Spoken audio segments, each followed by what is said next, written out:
მოგესალმებით მეგობრებო, მე კოტე ვარ, დღეს ვისაუბრებ აი ადამიანები რომ ამბობენ რომ მე თქვა ჭარბწონიანი ვარ, იმიტომ რომ გენეტიკურად ესე ვარ, ესეთი გენეტიკა მაქვს და მართლა ეხლა ერთი მხრივ ის ფაქტი რომ გენეტიკურად შეიძლება ადამიანი იყოს მსუქანი, ადამიანი შეიძლება უქმნის რაღაც გრძნობას, რომ მისი ბრალი არ არის და ეს სწორია. მეორეს მხრივ შეიძლება მისცეს არაჯანსაღი თავის მართლების საშუალება, რომ თქვას რომ მე ჭამ ბევრს, იმიტომ რომ გენეტიკურად ესე ვარ.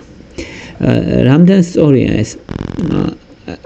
რეალურად დამტკიცებულია ბევრი კვლევით უკვე, რომ ნამდვილად გენეტიკური საფუძველი აქვს ჭარბწონას და თქვათ ადამიანები, რომლებიც ჭარბწონიანი ადამიანების ოჯახში იზრდებიან, თითქმის 60%-იანი რისკი აქვს, რომ თვითონ ჭარბწონიანი იყვნენ, მეტიც ძმები, ჰომოზიგოტური ძმები რომ აიღონ, ან დები არ აქვს მნიშვნელობა ტყუპები.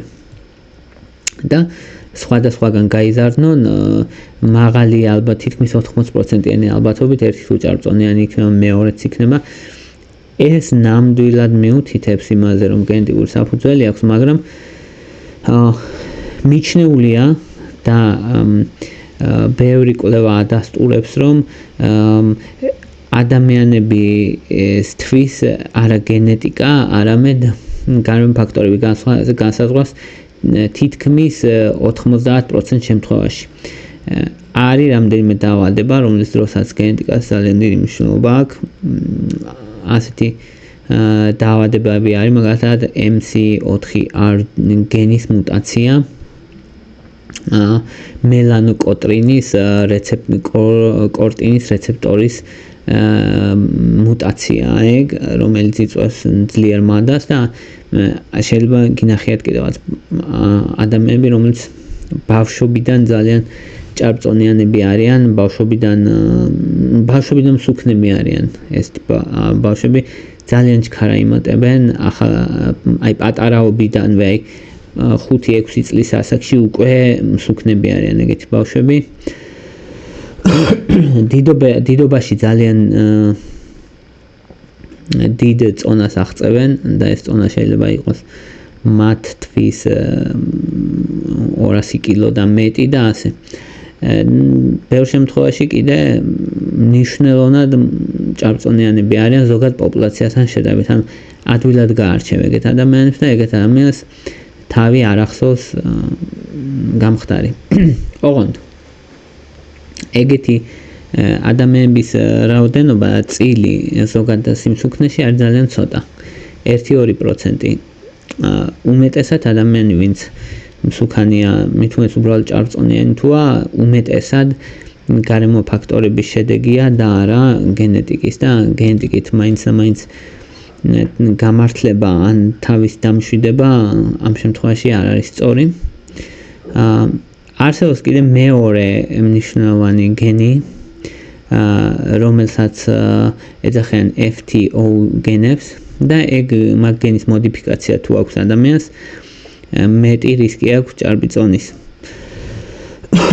ასეთ ადამიანებში გაზრდილია მადა და უფრო ბევრს ჭამენ ესეთი ადამიანები, ცხიმიანებს, განსაკუთრებით მაღალკალორიულებს, იმატებენ წონაში, მუცელი აქვთ დიდი როგორც წესი და ესეთი ადამიანებიც ბავშვობაშიც არიან უკვე ჭარბწონიანები. შესაბამისად, ასეთ გენეტიკურად მსუქან ადამიანებს რეალურად ადვილად იცნობთ, იმიტომ რომ ბევრად უფრო ჭარბწონიანები არიან როგორც წესი, ვიდრე საშუალო პოპულაცია. რომ ამბობენ, რომ ვთქვათ, აი ორსულობის მერე მოვიმატე და ესე, რა თქმა უნდა, გენეტიკა შეიძლება ქონდეს როლი, მაგრამ უმეტესად ეგ არის ხოლმე გარემო ფაქტორები, რომ კვებას მოუმატა ადამიანმა. ჰორმონალური მდგომარეობა შეიძლება შეეცვალა, ფიზიკური აქტივობა და ასე. და ასაკში შედის ადამიანი, ასაკში რო შედის მეტაბოლიზმი ნელდება და რა თქმა უნდა, ვეღარ წავს ისე ჩქარა ენერგიას, რა თქმა უნდა, უფრო ადვილია რომ ადამიანმა მოიმატოს წონაში. კიდე მნიშვნელოვანი რა არის? ჩვენ შეგვიძლია თუ არა გენეტიკის შეცვლა.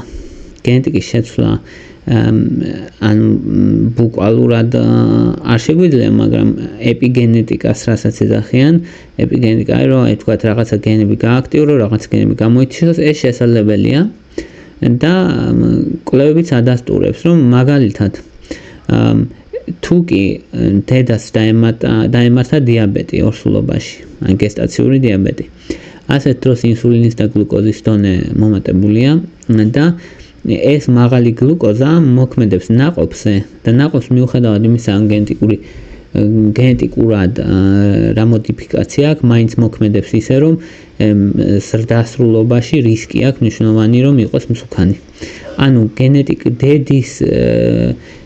დედის გლუკოზის დონე და დედის ინსულინის დონე განსაზღვრავს მომავალს რეალურად ბავშვის. მეორე მაგალითი არის საპირისპირო დედა რო ავიღოთ, რომელსაც საჭმელი სულ აკლდა და საკვები აკლდა და ნაყოფს ჰქონდა მნიშვნელოვანი დეფიციტი საკვების. როცა იბადება ესეთი ბავშვი, ეს ბავშვი მიდრეკილია, რომ ენერგია დაზოგოს და ცხიმები დააგროვოს. ანუ გენეტიკა ეცვლება ამ ბავშვს ისე, რომ მნიშვნელოვნად იზრდება ცხიმების დაგროვება და ესეთი ბავშვსაც აქვს მეტი რისკი, რომ იყოს ჭარბწონიანი დიდობაში. და მესამე მაგალითი არის ბავშვები, რომლებიც ყავთ ხელოვნურ კვებაზე. ხელოვნური კვება, როგორც წესი, ნახშირწყლებით, ცილებით მდიდარია. ბავშვი იმატებს ჩქარა და ესეთ ბავშვებსაც ეცვლებათ გენეტიკა რა, ეპიგენეტიკა და ესეთი ბავშვებიც არიან რისკის ქვეშ, რომ წონა მოემატოთ ჩქარა და ჭარბი წონისები გახდნენ ზრდასრულობაში.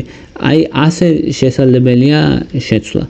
მეტიც მეოთხე მაგალითი, როცა ეს უკვე საპირწონე ამ ყველაფრის, თუ ადამიანი ფიზიკურად რეგულარულად ვარჯიშობს და აქტიურობს, თითქმის 40%-ით ეპიგენეტიკას ცვლის ისე, რომ არ იყოს მიდრეკილი წონაში კლებისკენ. ანუ დიდწილად მაინც არის ჩვენზე დამოკიდებული და ის დიდწილად არის თავის გამართლება, რომ თქვათ მე ესეთი გენეტიკა მაქვს და ამიტომ ვარ ეგ არ არის სწორი მიდგომა. თუმცა თუ ადამიანს რამე სერიოზული პრობლემა აქვს, შეიძლება კვებითი ქცევის დარღვევა აქვს, ან დიაბეტი აქვს, ან ინსულინის სტენტობა აქვს, ან რამე მნიშვნელოვანი დარღვევა თუ აქვს, რა თქმა უნდა, იმას მკურნალობა ჭირდება და რა თქმა უნდა, ეს ადამიანის ბრალი არ არის. და კიდე არის ხოლმე კითხვა, რომ აი რა უნდა უშველონ ესე გენეტიკურად მსუქანმა ადამიანებმა. ხო, ანუ მსუქანს რო ვამბობ, ყურში არ მოხვდეთ სულაც, იმიტომ რომ ჩვეულებრივი სამედიცინო ტერმინია სიმსუქნე. ჭარბი წონაც და სიმსუქნეც ორივე სამედიცინო ტერმინებია. მსუქანი არის, როცა სხეულის მასის ინდექსი არის 30-ზე მეტი, უკვე სიმსუქნის კატეგორია იწყება, 40-ზე მეტი თუ არის, უკვე მორბიდული სიმსუქნეა, რაც აი გენეტიკურად ვინც არიან ადამიანები განწყობილები სიმსუქნისკენ, მაგათ აქვს როგორც წესი მორბიდული სიმსუქნე, იმიტომ რომ ასოცირებულია ბევრ დაავადებასთან და ბევრი დაავადება ემართებათ ეგეთ ადამიანებს სამწუხაროდ და სიცოცხლის ხანგრძლივობასაც ზეც მოქმედებს ეს. რა ქნან ეგეთმა ადამიანებმა? არსებობს რამდენიმე მედიკამენტი. მაგალითად GLP-1 რეცეპტორების აგონისტები, ოზემპიკი მაგალითად, რომელიც ძალიან პოპულარულია, რომელიც აი გენეტიკური სიმსუქნებისაც აქვს, ხშირად გამოიყენება მათში. კიდე არის სპეციფიური წამლები, რომელიც გამოიყენება ეგეთი ადამიანებისთვის. ეს სემაგლუტიდი, ლირაგლუტიდი, ესენი არის GLP-1 რეცეპტორის აგონისტები, რომელიც ასევე გამოიყენება. ასევე არის ამ MC4 რეცეპტორების აქტივატორი. შესაბამისად ეგეც მაგ შემთხვევაში გამოიყენება და ადამიანი იკლებს წონაში და ბარიატრია რა თქმა უნდა. ბარიატრიული ოპერაცია, ქირურგიული ოპერაცია, რომლითაც ადამიანები მნიშვნელოვნად იკლებენ წონაში. ეს არის ჭარბი წონის გენეტიკურობის შესახებ და რომ თქვათ ანუ საბოლოო ჯამში რომ თქვათ რომ ანუ რამდენად გენეტიკურია თუ გარემო ფაქტორებით მიიჩნევა მოკლედ რომ უმეტესად არის გარემო ფაქტორებით და გარემო ფაქტორებით ჩვენ შეგვიძლია რომ ვმართოთ მიუხედავად იმისა რომ შეიძლება გენეტიკა გქონდეს ჭარბი წონის ეხლა გადავალ კითხვებზე რამდენიმე კითხვასაც უპასუხოთ ესეთი აბა ნახოთებია ხო ჩემ გოგოს ხშირად აქვს ყელის ტკივილი გლანდები ამოვაჭერეთ და მაინც ხშირად უცივდებაო ხო ანუ მიუხედავად მაგისა რომ შეიძლება გლანდები ამოჭრილი ქონდეს ადამიანს მაინც ყველაზე ხშირი მიზეზი ვირუსული ინფექცია ხოლმე მაგ დროს მაინც შესაძლებელია რომ ბაქტერიული ინფექციაც იყოს ეგეც შესაძლებელია მაგრამ მაინც როგორც წესი ვირუსული ინფექცია ხოლმე და კიდე ალერგიული ხომ არ არის ალერგიამაც შესაძლებელია გამოიწვიოს და პოსტნაზალური დრიპ სინდრომი კიდე ეგეც არის თუ კი ალერგიული რინიტი აქვს ან თუ აქვს სინუსიტი ხშირად შესაძლებელია რომ გადმოდიოდეს ლორწო და ყელს უღიზიანებდეს და ეგ ქონდეს და თუ უბრალოდ აი გაციების მსგავს სიმპტომებთან ერთად აქვს მაშინ რა თქმა უნდა ეგ გაციება ხო ასევე კიდე ხوار სუნთქავს პირით ხშირად მაგან შეიძლება რომ გამოაშროს პირით სუნთქვამ გამოაშროს ყელი და ხახა და ყელის ტკივილი ქონდეს ბავშვს უფრო ხშირად თუმცა ყველაზე ხშირი მიზეზი მაინც მიუხედავად ყველაფრის არის ვირუსული ინფექციები რომელიც ძალიან ხშირია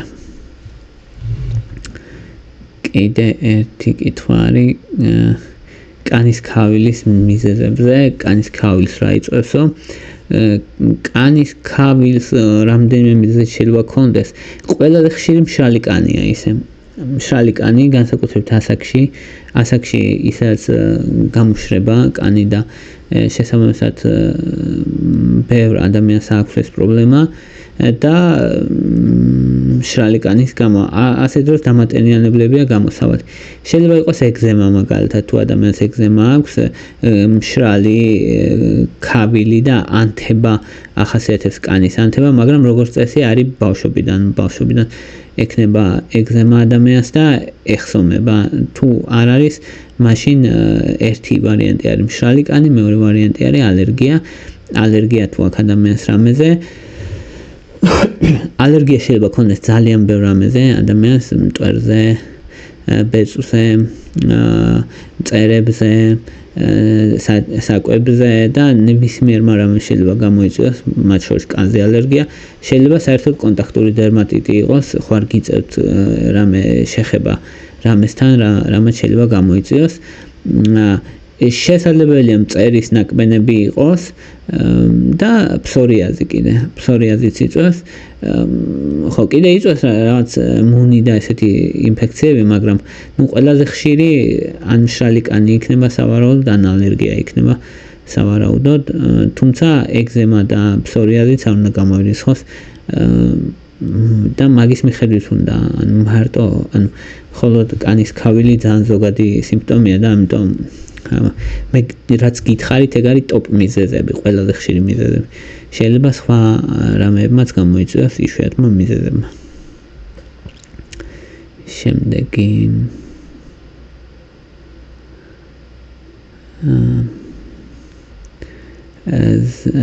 ზაფხულში იშვიათად ვცირდები უფრო ზაფხულში ყველა გაციება მეწყება ყელის ტკივილით ხშირად არის ხოლმე კი ბატონო სახის დეფორმირება თუ ახასიათებს სინუსიტსო ზოგადად ნაკლებად შესაძლებელი არის რაღაც ძალიან რთული შემთხვევებისთვის მაგრამ ზოგადად ნაკლებად პირიქით თუ ვიტყვით იმას რომ მაგალითად წგიდე ან პოლიპები და ასე შემდეგ ეგ პირიქით ზრდის რა თქმა უნდა რისკს სინუსიტის მაგრამ ამ სინუსიტმა სახის ფორმა შეცვალოს თეორიულად შესაძლებელია წარმოდგენა მაგრამ პრაქტიკულად არა ხო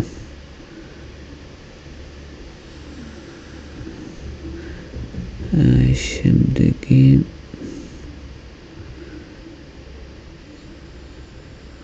ყავის დროს პულსი საჩქარებს, მაგრამ წნევა მაღლა მირბისო.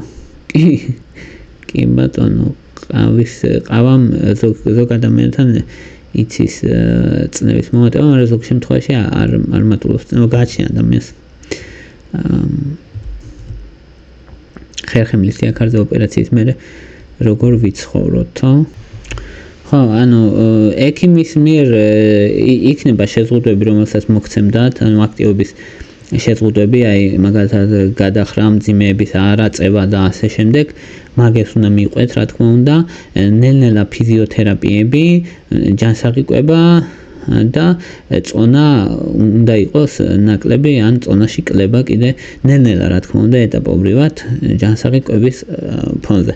ეგ არის ძირითადები, რაც არის, შეკრულობა უნდა, თუ შეკრულობა გაქვს, უნდა უმკურნალოთ, ეგეც მნიშვნელოვანია. ხო, ძირითადი რჩევები ეგენია, რაც უნდა გაითვალისწინოთ. პირველ ეტაპზე განსაკუთრებით არის ზოგიერთი აქტივობები, რომლისგანაც თავი უნდა შეიკავოთ, რომ ხერხემალზე დაწოლა, ზეწოლა და არასწორი დაჭიმვა არ მოხდეს. ეგაა ყველაზე მნიშვნელოვანი და ნელ-ნელა ფიზიოთერაპიები, წონა, ჯანსაღი წონა, ჯანსაღი კვება, ეგ არის ყველაზე მთავარი.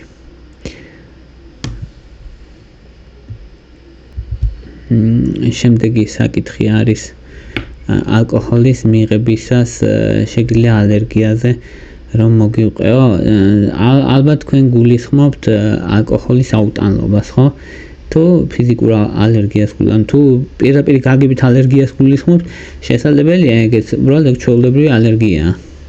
საკვებზე ალერგია. თუ გულისხმობთ აუტანლობას, ეს ალდეჰიდ დეჰიდროგენაზა 2-ის აუტანლობის დეფიციტი არის. ეგეთი მდგომარეობა არსებობს, რომლის დროსაც აცეტალდეჰიდს ვერ შლის ორგანიზმი, მოკლედ, და გროვდება, რომელიც იწვევს სიმპტომებს, წამოწითლებას, სიწითლეს, ღებინებას, გულის აჩქარებას, თავის ტკივილის, სუნთქვის გაძნელებას, წნევის მომატებას და ეგ ემართებათ ხოლმე ადამიანს, უფრო მეტად აზიელებს ემართებათ ხოლმე, თუმცა ნებისმიერ ადამიანს შეიძლება ქონდეს, მათ შორის ქართველებსაც ჩვეულებრივ ეგ არის ყველაზე ხშირი რაც არის, რასაც გულისხმობ ხოლმე ალკოჰოლის აუტანლობაში, რა თქმა უნდა შეიზღუდოთ ალკოჰოლი ასეთ დროს. ეგ არის საუკეთესო გამოსავალი. და შემდეგი არის ნაღლის მჟავის საკვები დანამატები ხომ არსებობს, რა ქვია მაგათო, აი საქართველოში რაც იყიდება, პანტაზი ქვია, ეს ამილაზა, ლიპაზა, პროტეაზა, ეგენი არის ნაღლის მჟავები და ეგენი იყიდება როგორც დანამატებად, ალბათ მაგას გულისხმობთ და ეს კრეონი არის კიდე ეს პანკრეასის ფერმენტი რაც არის მაგისი დანამატი, თუ ეგ გაინტერესებთ, ეგ არის.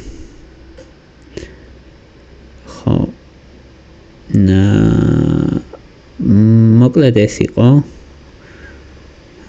მადლობა რომ მისმენთ, მადლობა რომ გაინტერესებთ, თუ მოგწონთ ჩემი ვიდეოები და ლაიქეთ, თუ მოგწონთ ჩემი არხი გამოწერეთ, მადლობა ინტერესისთვის.